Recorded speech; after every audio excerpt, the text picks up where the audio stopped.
Hello, my name is Anthony Nicaud. I'm 19 years old. I'm a missionary in Tokyo, Japan, and I work for Church Alive Ministries. Although my family had raised me in a completely missions-oriented environment, it wasn't until I was around 8 years old that I realized that what my father does, what my mother does, is something that I wanted to do too. It was when I noticed children my age or just a little bit older than me were in the US or their respective countries just doing everyday things, and their parents were doing everyday things, and I realized that being normal was not something I wanted to do. And that's when I told my father that I also wanted to work in missions, and he took that very seriously.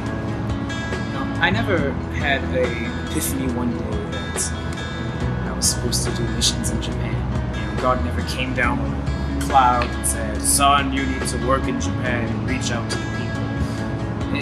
Actually, I had always loved Japan. It started off very innocently. I loved playing my Game Boy, and I loved playing Pokemon all the time. I loved cartoons and different cultural things that had come out of Japan. But at a young age, I didn't really understand what it all meant. And it wasn't until I was older that my father told me that all of these are coming from one country. I had slowly learned that I did not fall in love with Pokemon or these other cartoons that were coming out, or these video games, but I was falling in love with a nation. And as I grew older, I learned not only about cartoons, but I learned more about the culture itself, and I fell in love with the environment in Japan. It goes from lush countryside to thick, crowded cities that rival even New York. I'd always desired to go to Japan for missions at this point in my life, but I had originally planned on going to a Bible college in the United States that I had a scholarship for.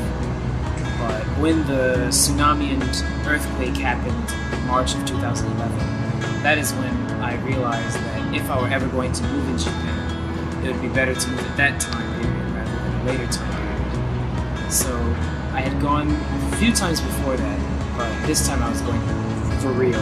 A lot of ministers have called Japan a place where missionaries go and die, and that has been largely attributed to a very traditional environment and a very traditional society. But I feel that in this current generation of youth that there's a lot of change happening, and I'm glad to be part of a generation of missionaries that not only I, but a lot of other ministers feel a generation that brings revival into Japan.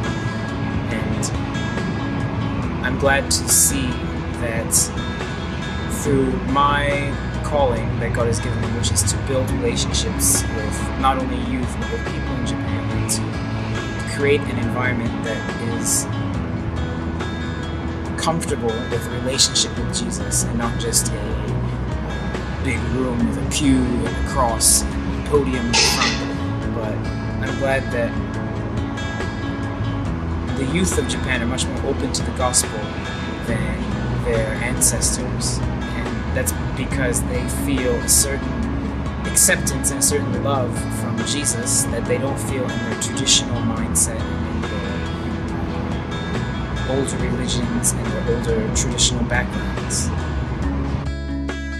I see Japan as a country that is just ripe for harvest, but there's still so few people there working, and I feel that many people now are very interested in Japan, but many more people are being called by God into Japan. The question is whether or not these people are willing to accept their calling.